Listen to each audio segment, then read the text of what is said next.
आता तुम्ही म्हणाल की लॉकडाऊन आहे कुठे फिरतो, तर हा व्हिडिओ खूप आधी शूट करून ठेवलाय, म्हणून चिल मारा आणि घरी बसल्या अहमदाबाद फिरा. अहमदाबादला जाण्याआधी मला वाटायचं की तिथे मोठे रस्ते, फॅक्टरीज आणि कांकरिया तलाव सोडल्यास फार काय नाहीये. पण ह्या ट्रिपमध्ये मला खरं जुनं अहमदाबाद पाहायला मिळालं. हाय, मी इंद्रजित आणि वन डे वन वेच्या ह्या व्हिडिओमध्ये मी तुम्हाला दाखवणार आहे की अहमदाबादमध्ये मी माझा दिवस कसा घालवला. मला ह्यावेळी फार काही प्लॅनिंग वगैरे करावं लागलं नाही, कारण ते काम अहमदाबाद हेरिटेज वॉक्सच्या संकेत भाईंनी मस्त केलं होतं. संकेत भाई म्हणजे अहमदाबादचा चालता फिरता एन्सायक्लोपीडिया. पहिलाच भाग खूप इंटरेस्टिंग होता, मंदिर टू मस्जिद हेरिटेज वॉक. जुन्या शहराच्या मधोमध असलेल्या स्वामीनारायण मंदिरापासून सुरू होणारा हा वॉक जामी मस्जिद पर्यंत येऊन संपतो. या दोन वेगळ्या धर्मांच्या टप्प्यांमध्ये आम्ही बऱ्याच गल्ल्या पोळ फिरलो. इथल्या खूप जुन्या अशा वस्त्यांना पोळ असं म्हणतात. आता जसं हे काका बसलेत ना, ते कवी दलपतराम आहेत. यांच्या आजूबाजूची घरं कसली एस्थेटिक आहेत बघा ना. हा तो भाग आहे जिथे गाड्यांचे आवाज नाही, बांधकाम नाही, सकाळची मस्त शांतता आहे.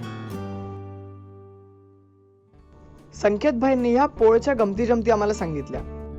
म्हणजे त्या काळात काय डोक्यात ठेवून हे बांधलं असेल, कशा वेगवेगळ्या संस्कृतींच्या लोकांच्या वेगवेगळ्या गल्ल्या होत्या, गुप्त दरवाजे होते, असं सगळं. या वॉकमध्ये मला सर्वात इंटरेस्टिंग दोन गोष्टी वाटल्या. एक, सगळ्या घरांना गोल निळा पाट्या होत्या, आणि दोन, जागोजागी चबुतरा म्हणजेच पक्ष्यांच्या खाण्यासाठी बनवलेल्या जागा बांधल्या होत्या.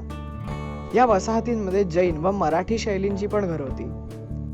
दोशीवाडानी पोळ, चौमुखजीनी पोळ, काळाराम मंदिर, संभवनाथनी खिडकी, हे सगळं बघत बघत आमचा वॉक संपला भव्य अशा जामी मस्जिदला.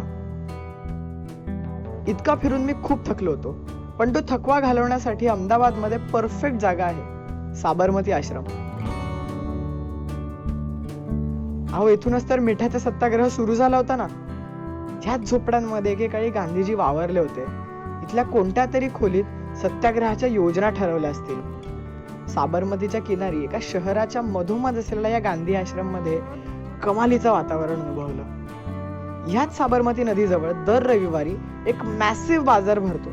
त्याला नाव पण रविवारी असंच आहे. घरगुती बेसिक गोष्टींपासून शेतीचं साहित्य, इलेक्ट्रॉनिक स्पेअर पार्ट्स, पेंटचे डबे, जुने रिमोट, टीव्ही, कॉम्प्युटर, त्यांचे मदरबोर्ड, घड्याळ, सेक्सी लॅम्प, नाणी, पितळी डबे, स्क्रू, नट, बोल्ट, ग्रॅमोफोन्स ते विनाइल्स पर्यंत सर्व दर्जाच्या गोष्टी मिळतात. कधी अहमदाबादला रविवारी येणं झालं तर हा बाजार अजिबात मिस करू नका. नेक्स्ट स्टॉप अहमदाबाद वरून थोड्याच अंतरावर गांधीनगर मध्ये असलेली अडालतची विहीर. इथे सुद्धा खूप डिस्टिंक्ट प्रकारचं बांधकाम पाहायला मिळालं. राणा वीर सिंग यांनी त्यांच्या राणीसाठी विहीर बांधली होती. हिचं काम अर्धवट असताना ते मुघलांच्या एका युद्धात मारले गेले आणि पुढे मुघलांनी ही विहीर बांधली. NID चे बरेच विद्यार्थी तिथे स्केचिंग करत बसले होते, तेव्हा मला पण असं वाटलं की माझी स्केचबुक मी आणायला हवी होती. असो, शहरात परत आलो तेव्हा अंधार झाला होता. दिवसाच्या उजेडात दिसणाऱ्या गोष्टी रात्रीत फार वेगळ्या दिसत होत्या. आता जशी सिद्दी सय्यद मशिदीची खिडकी. सकाळी दोनदा तरी आमची गाडी इथून गेली असेल, पण हे काही नोटीसच केलं नाही. ही खिडकी स्वतःमध्येच एक ट्रिप आहे बरं का. 15 मिनिटं तरी मी याला न्याहाळत बसलो असेल. ही ठिकाणं शहराच्या मधोमध आहेत आणि हेच मला अहमदाबाद बद्दल फार आवडलं. एक मस्त सरमिसळ आहे, वेळेची, कलेची, संस्कृतीची, जुन्याची आणि नव्याची. सकाळी दागिन्यांचा बाजार असलेला माणिक चौकात, रात्री दुकानं बंद झाले की स्ट्रीट फूडच्या गाड्या लागतात. माझ्यासाठी इथे भरपूर ऑप्शन्स होते, पण तुम्ही रेकमेंड केल्याप्रमाणे चॉकलेट सँडविच आणि शेवपुरीच्या नोटवर मी माझा दिवस संपवला. इतकं फिरून स्वतःला ही ट्रीट देणं म्हणजे सुख. हे बघा ना, इथेही सरमिसळ.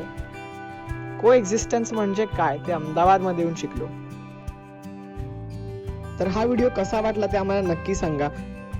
ही अख्खी ट्रिप मॅनेज केली होती अक्षर ट्रॅव्हल्स यांनी in association with Ahmedabad municipal corporation, म्हणून त्यांचे सुद्धा खूप खूप आभार. आणि one day one way series मधले अजून व्हिडिओज पाहायचे असतील तर भारतीय टुरिंग पार्टीला नक्की सबस्क्राईब करा.